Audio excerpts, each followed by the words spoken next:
Hello and welcome to the National Leprechaun Museum's Talking Series. This is the videos where we talk about aspects from the Irish landscape and things that influence and affect our stories.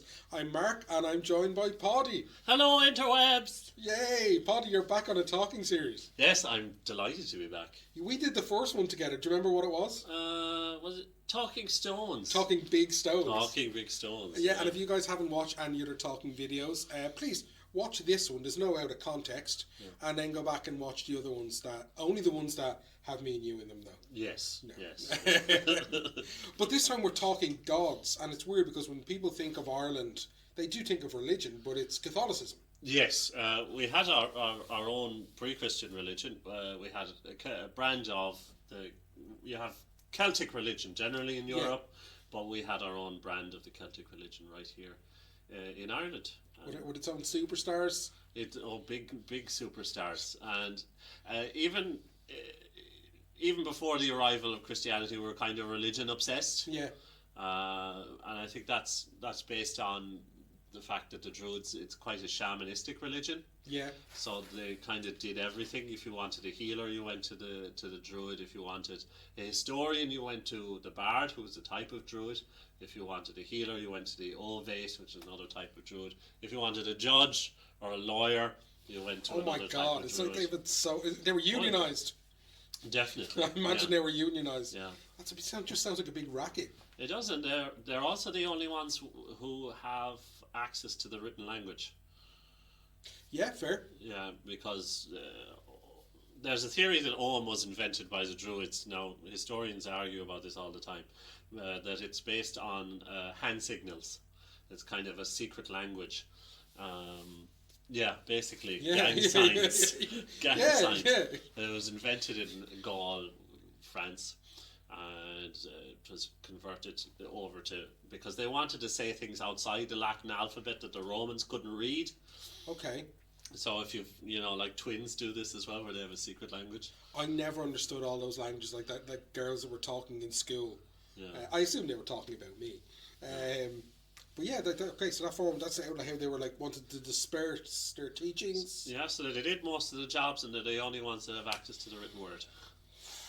It's quite the monopoly, isn't it? Yeah, it's all about power. It's all about power. Yeah. But obviously they were only like mouthpieces or I don't know. I know when we talk about Christianity, it's like they passed on the word of the big guys. Yeah, but who are the big? They have access to the spirit world, and they have access to the spirit world of various sites in Ireland, such as the Sacred Grove near the oak tree, which they believe is the origin of all life, and they have access to the various types of gods from the invasion epics in Ireland. When you use God in the Celtic religion, you don't mean like the philosophic ideal of a god, so you're not talking about something that's omnipresent and all powerful and all knowing and everything. You're looking at well-rounded characters who have good sides and bad sides, good days and bad days, who do things you think are a bit barmy sometimes. But that's something I always loved about our stories. When you see them in it, they're flesh and blood, they're on the battlefield, they're in the home, they're a people with families. Yeah. You know what I mean? And that kind of makes it a very easy buy-in, and also a way to align yourself with them, because it's like watching a show like Big Brother or something like that, where you have the people that you like, and suddenly you're Team Jacob or your team, whatever the other bloke's name was. You're entering into a kind of a relationship with them where they're the ones with the power. You need to get something done, so you pray to them. Yeah. And you ask them for something. It's kind of you give them something, they give you something. And it's not really the same as like the Judeo-Christian God, where. But when you're saying it like that, immediately I was thinking of like you pray to them for something. It sounds more like the saints than the gods, because I'm thinking Saint Anthony. Yeah, and that's what happened. That's a lot of the really early Irish saints. There is a good argument that they were gods that we just transformed into saints, like Saint Bridget. Yeah. Yeah, Bridget would be sort of like one of the big ones that people would generally know. But it doesn't seem to be a popularity like you get, let's say, with the Greek or the Roman or even the Norse gods, where suddenly they've got these massive franchises of movies and cartoons and cosplay. Yeah. You know what I mean? So why are the Celtic the Irish house of Celtic gods? Well, the Greeks liked to compartmentalize their gods. So you had the god of love, Aphrodite did love things, and then you had her underlings who did like Eros and Agape and those that did their own love things. Whereas the Irish gods were such well-rounded characters that we only later on said that you're the god of love or you're the god of war. Based on how they've behaved and what they've seen them got involved in, that's obviously your area. Yeah, so we look at Angus's story about falling in love with the maiden who turns into a swan and being in love with her even though that she's a swan and there's so much of that though in our general kind of mythology, and lying in bed all day like a soppy teenager and being like, oh, I don't want to get out of bed today because I'm so in love. That's so Angus is very much romantic love. Okay. Whereas you've got Anya is also attributed as being a love goddess, although she's associated with wealth, fertility, prosperity, all of these things, because she's more of a sexual love. Yeah. And unfortunately, sometimes that sexual love was forced upon her. Yeah, that's... Okay. That's dark. But she did give birth to a single grain of wheat from which all bread is descended. So see, it's stuff like that like people wouldn't know. You can imagine that going into like school books. Yeah, because we also don't learn about this stuff in school. Mm-hmm. Whatever about covering stories like the Children of Lear and Oisin and Tiernan. No, we don't learn about our gods and these people. No, and even the stuff that we know about our gods today, we're getting it second hand from the Christian monks in the 7th and 8th century. Who'd be biased? Oh, definitely. Yeah, definitely. So if we were to look at them, and I know we can't compare them to Greek and Roman and that, but is there a structure to our gods? No.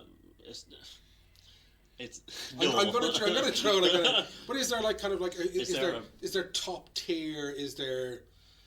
Danu is pretty much at the very top. You'll notice that the rest of the gods are the Tuatha Dé Dannan, the tribe of Danu. So they're all going by her name. Okay. And pretty much what happened, the same thing happened in Greece, where Hera is the goddess that was in Greece in the very distant past, and then she gets supplanted by Zeus later on, and people tend to forget a little bit about Hera. Well, that's the whole thing. Like a woman makes a great point or steps up and suggests something, and it won't take too long before a guy comes along and repeats the same thing, and is suddenly held up like as being an authority. But interestingly, a little bit like what happened in Greece, it suggests that maybe we had a matriarchy here before we had a patriarchy. Well, I suppose, knowing what I know about our gods and about our mythology, you can definitely see how like the biggest players tend to be female characters. They absolutely are. But you even look at even in terms of great warriors and stuff like that. But if Danu is the one sitting at the top, well then, she's not sitting there alone, is she? No, then you have the Dagda. The Dagda becomes the king of the gods. Yeah. Then later on, her. I wouldn't say her spouse, as such. As the Irish gods, monogamy wasn't their thing as much. No, but their whole kind of the way a family unit worked was very fluid. Yeah. Not just in terms of the gods, but all the characters. You see, brothers are like our foster brothers. They're raised in the same home, or I spent my summers down in Uncle John's house kind of situation. It is like the Irish thing of suddenly everyone who's an adult who's friends with your parents is an uncle or an auntie. Yeah. And the interesting thing about the Dagda as well is that unlike Zeus, who goes around punishing people and taking what he wants, the Dagda is known as the good god, and by good god they mean he's a happy, jolly guy. Yeah. Yeah. He has a great time. He's associated with an awful. Seems to be either the lover of or the parent of almost everyone else. You know that lad in the bar, and he's in his mid-60s. He's tanned like old leather, big gold chain, and somehow still manages to get all the ladies. Yeah, that's the Dagda. He's very charming, but like I say, his name is the Good God. Yeah. He's associated with the sky, though, or the sun. Is he? I'd say more the sun than the passage of time across the horizon. Then only in the stories of the sun do we get him inserted as a character. So coming down from then, if you're putting the two of them at the top and putting Danu slightly ahead of the Dagda, in position of authority, because of course the Dagda was one of the Tuatha Dé Dannan. Mm-hmm. He was a servant of Danu essentially. What's coming down after them? Like you mentioned Angus and Bridget already. Angus and Bridget, they're a bit lower down. In between them, then after the Milesians arrive, they're met by the three goddesses, Fiodla, Banba and Eru. And each of the goddesses promises them victory in battle because they're all deities associated with the land in some way. You have those, but after the Milesians defeat the Tuatha Dé Dannan, and they, as in some traditions, they go under the ground, two of the gods step forward up at the top. You have Bov, who declares himself king of the Tuatha Dé Dannan, and you have Paudie and Mark, who also declares himself king of the Tuatha Dé Dannan. So they're co-rulers, but each one of them would say to the other one, "No, I'm the king." They probably just divide it up. But do you see, when the Milesians come in, do we see a change from a real physical people on the land? Because we know that they were driven into the other world, which we see is down into the ground. And we know an awful lot of sites that are celebrated of homes of these gods or having a significance are burial chambers. Is there an afterlife aspect to our gods where they transition from great people to gods after the Milesians? And That's it.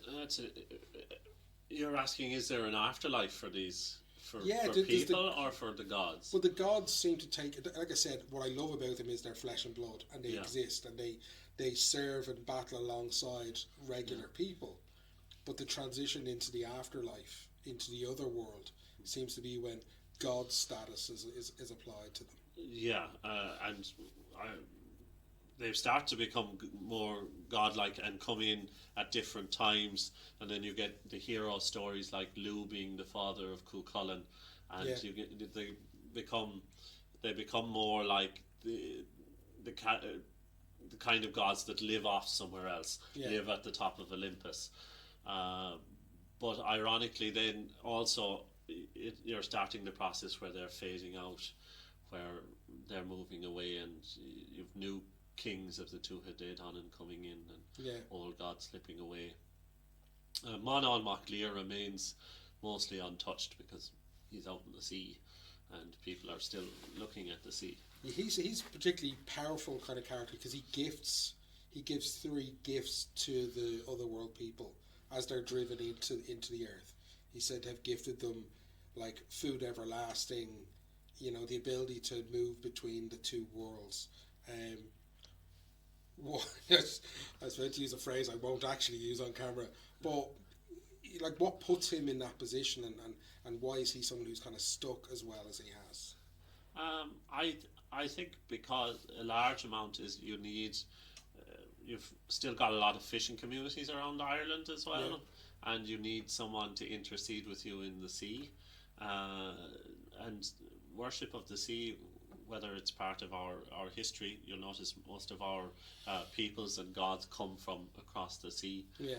So the sea is always loomed large in our psychic imaginary. So I think that remains a bit stronger. He controls access, I suppose, to the land, and whoever controls access controls everything. And John, the Lord of the Red Palace, or the Lord of the Underground, or the Underworld, is the afterlife. He's on an island, so you have to go past the sea to get to him, to get to the afterlife. As well. It's not making me think particularly favourably about Manon MacLear?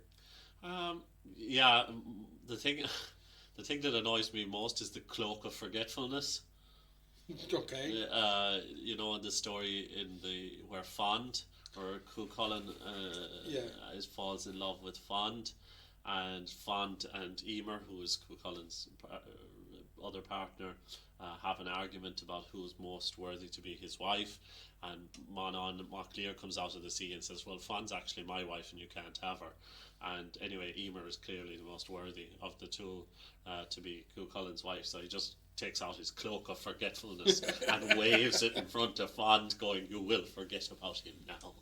I love the magical items that they have, because another one of Manon MacLear's one is Ainvar, his horse, that can ride on sea and land. But we associate certain objects with characters in Greek mythology and stuff like that. But our gods are rocking around with these magical implements as well. They love cloaks. Yeah, who doesn't love a cloak? Maybe cloaks are in short supply, or maybe it's the cold in Ireland. I don't know. Angus has the Cloak of Invisibility. Yeah. Trying to think of Bridget. Yeah. And Beirut has a cloak to help her travel through the sky and that kind of thing. So it's very handy for storytellers like ourselves, though, because a cloak is quite a versatile prop, as it were. Like, so reenacting these stories, they're a great thing to have. Yeah. I love the Dagda, because the Dagda has his club, he has the pot, he has the harp. They have these amazing items. And there's something very Irish about a club. Yeah. You know, just having a club rather than a sword or a spear or a lightning bolt. I'm biased. I love sticks, but they're everywhere, and nature gives them to us. Yeah, you know what I mean. It's a gift from the world around us. Like, there's a big stick, but the Dagda stick kills at one end and heals with the other, which is really handy. Very handy. Yeah. But they're all rocking around with all these magical items. Yeah, and the thing about the magical items is then they get passed down to their descendants, who are the warrior heroes. So you have characters like Cuchulainn ending up with Fraggaruk and this kind of things, the answer, that sword, and which is an amazing sword, and the spears and that kind of thing that come a little bit later. Yeah. So how are we moving along through that, like with the gods? Like, who are other notable mentions? Well, I think it's important to talk about how we viewed war. So you have the heroes, all right, and the heroes saving. And Lu is a warrior god, or a god of war, but he's the kind of the idealized hero god. Bov, as you might have seen, if you've listened to my story, the Battle of the Fionn Trá, the Inventory, the Battle of Inventory. You'll notice that Bov is a bit closer to Ares in the sense that he'll only come out to fight if he's sure he's going to win. He's a bit of a coward like that. So it tells us that we have both the idealized idea of war, and we have the very practical side that war is actually a terrible business. It is, but you said about the gods and that it's whoever's the most powerful is in charge. Whoever kind of wields the most power. So war is a way of, gaining traction, or kind of like possessing more, or just showing your power over someone else, your dominance over someone else. Yeah, definitely. So you're never going to really get a good guy. I know that Dagda is the good god, but he was also formidable, kind of like, and how he kind of like worked up his people to fight on his behalf, like, was incredible. But yeah, when it comes to war, there's no real heroes. And the other thing that interests me as well is the way that we have the stories of titans in so many of the world religions. Yeah. You have the titans in the Greeks, you have the Nephilim in the Judeo-Christian Book of Enoch, you have and then you have the Fomorians in the Irish tradition. Yeah. So there's always this race of giants that you have to defeat in some way in order for these new gods to come up. Yeah. And perhaps that's symbolic in some way of the idea that religion evolved in Ireland over time. Yeah, and because again, the saints do it. The saints, when they come, you talked about this on the Talking St. Patrick video, where you have to win, you have to earn your place, and that's usually by defeating the person who comes before you. And we see St. Patrick doing it with the Paist. And we see, is it Columba doing it with the Loch Ness Monster? Yeah. Yeah, there's so much of that. But I suppose when you're the gods, you have to find something bigger and badder that you have to defeat, and that's where we use the Titans. That's where we use the Titans or the Fomorians in the Irish tradition. Yeah. And then you have another interesting thing, which I don't see as much in the Greek, is the marriage of Fomorians and the gods. Yeah. So you have getting a giant and a god together to make Lu. Yeah. In the story of Balor, being descended from both the Fomorians and the Tuatha Dé Dannan. That's usually a way to kind of like broker peace, where you put two sides together, but it doesn't work. No, it doesn't work. No, Lu very much sides with the more civilized Tuatha Dé Dannan. But then his grandfather did want to kill him, so. Yeah, but that's fairly common. Look at your granddads. Ask yourself, do they want to kill you? Yeah, I locked your mum up in a tower, because they're always locked up in towers. Oh yeah. And it's always the same thing. There's a prophecy of this will be your downfall, and it will be your own blood that does it. Yeah. And it doesn't matter what they do or how they try to, work around it. It always it's inevitable. No getting away from fate. Yeah, but it is strange that you do see that crossover between the two. Which you don't get in many other cultures. Yeah. So you've got like the likes of, you mentioned Lu just there now, and the birth of Lu is an amazing story. Yeah. But again, they're people who are associated with certain aspects of it, certain animals, certain seasons, and that they're tied in with. But is there an overall kind of thing? Is it seasonal? What's the thing that joins all our gods together in how they're represented? The turning of the Celtic seasons is important, obviously, and different gods. The Calloch, the hag, will be associated with winter, and then that'll morph into Bridget in the spring, in the summer with the fire, with the heat. And it's that constant succession of handing over of power. Of the wheel, day passes over onto night, and night passes back to day. Yeah, the Christianity gave us the idea of time moving straight forward in a line, but for the ancient Irish, time was cyclical. It was always going around in a wheel, and everything had happened before. That's fair enough. It feels like it at the moment. It surely does. It surely does. These days, that's how it works. Is it bright outside? Is it dark outside? Yeah, and I don't. Sometimes I ask myself, how did they worship some of these people, like Nuada? Being just really Nuada of the silver arm, being just a terrible king.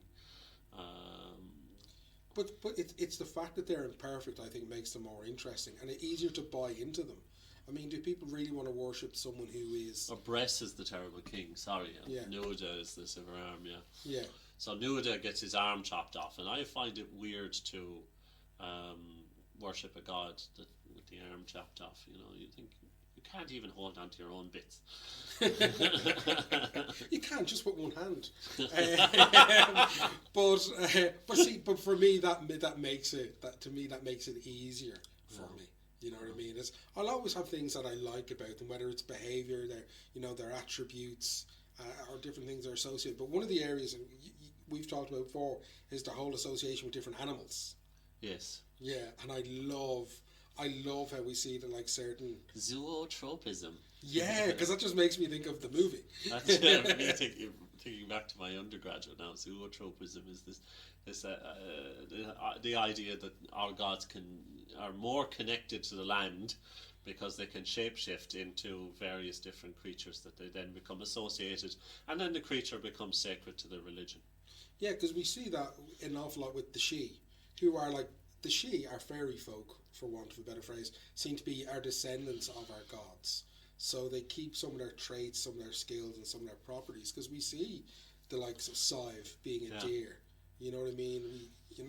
I think there's a definite through line there of you start with gods like the Morrigan being able to shapeshift into a crow, and then you go down through the warrior stories where you have Oisin and Sive. That story, Oisin means little deer because his mother was had been turned into a deer. Yeah. And then you move into the Sidhe, and even some of the Sidhe have animal-like characteristics. Yeah. The Fardarg is sometimes described as very rat-like. But because of our being on an island, we don't have. I think we've an incredible ecosystem in Ireland, but we don't have the most exciting animals. It seems to me the animals they're associated with are like horses, which were a fairly late introduction to Ireland anyway. We have the cow, like we have in other cultures as well. But the hare, the boar, like the pig, they're not the most exciting ones. But then we have birds and butterflies and everything included. A lot of our big animals, and they were only big by Irish standards. Our wolves were smaller. Our bears were smaller. They're all gone now. The bear went fairly early, so you don't get many bear stories in. Which is a shame. Yeah, because where you see them, like in Norwegian, stories, they're incredible. But the cow is a big one for us. But the cow is quite a sacred animal for us as well. And the Milky Way was seen as some kind of cow thing as well, wasn't it? And the Glashgowan, the green cow. It's just you do wonder sometimes where this kind of stuff comes from. Or cows with red ears, which I listened to you tell that story a few times over the last 5 years. But do you have a favourite god? Do I have a favourite god? Yeah. That's a good question. I should give you these questions before we sit down for this, but I like to catch on the fly. I suppose I like Ogma. Whatever way you want to say it, god of eloquence. I think it's very good for a storyteller to be eloquent. I do. I have gods that I sympathise with. I think of Angus as a teenager being lovesick, and I do feel a certain sympathy for him. I feel sympathy for Miach, whose father murders him, and then when he dies, he gives the cure to every disease out of his body, and the father is still so annoyed with him, he scatters all of the cures. So they're lost forever. So that they're lost forever. Which is horrible. And Dean Kecht remained the god of healing. Which is weird. Again, it's whoever's got the power, whoever's wielding it. That's who's in charge. I suppose, and the druids probably had to explain why their healing only worked half the time. If it either work or it doesn't work, It'll either kill him or heal him. But in terms then, we can't, going back to our first talk when we were talking about stones, big stones, we can't really talk about our gods without talking about sites that are associated with them. Because when I say I love that they're accessible, you can visit Newgrange. You know what I mean? And that had such importance. To me, that's always been our Mount Olympus. So tell us a little bit about like whose place was that? Newgrange was it was first the home of the Dagda. And it then became the home of Angus. Basically, Angus wanted to live in Brunaboynia. He felt he was entitled to live there. Entitled little, what I won't say.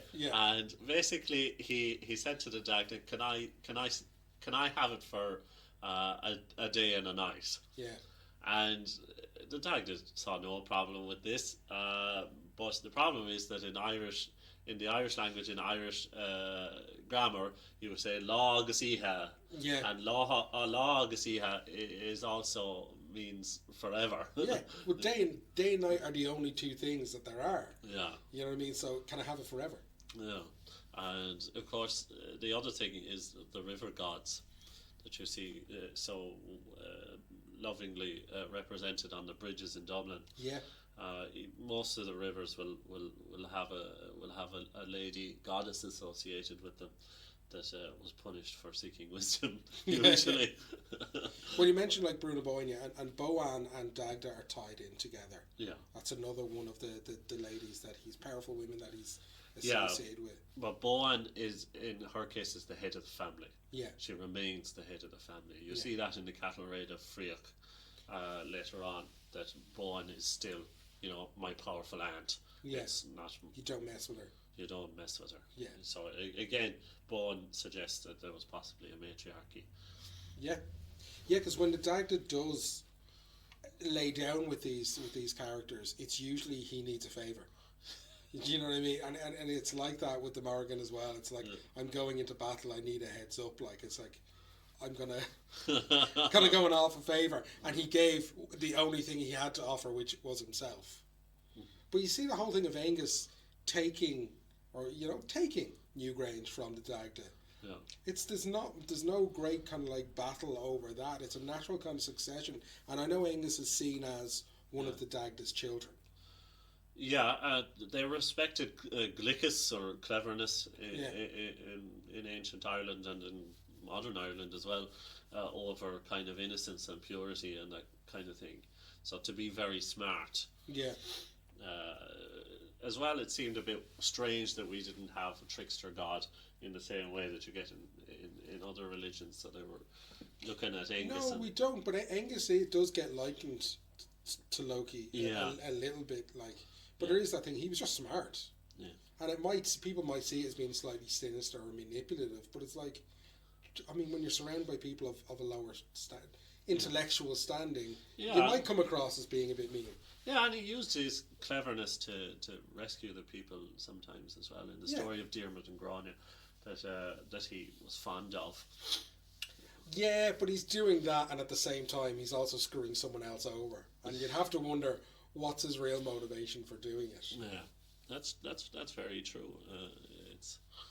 But if we were, and I don't think it's possible, because I know we're going to be wrapping this up soon, and I'm sure we could focus in on any single god and do a talking episode about them. But how problematic would it be to draw a family tree of the Irish gods? It depends, because you'd have to do it at a certain snapshot in history. Yeah. Because you'd have to take it. This is how the family tree would have looked like at this stage, and then a few hundred years later, it looked like this. Yeah. So because sometimes they'll change whose father was who was a sister, and who was a wife, and who was a sister wife. I was just thinking, there's so much of that. I know that I was counting before, and I can think of like I think it was nearly 10 people who were associated as children of the Dagda. But you'd see occasions where 2 of them were actually partnered up themselves. I forget where I saw it now, but Bridget is the only recognised blood relative of the Dagda. Though he's listed as having like 6 children who are definitely in there. One of them, who I'm not particularly familiar with, is Kermit. Kermit Honeymouth. And it's just like, okay, I didn't realise I'm reading. And then you have the Zootropism. I'm thinking, was one of them a frog? Paudie, I love getting in and talking about this stuff, and I hope when we do this, we want you guys kind of buy in as well with how we feel about these things, and while we'll offer, angles into things, like if people were to go off and read. One last. I think there is a goddess that doesn't get enough attention, and we've left it to the end. And that's Cleadna. Yeah.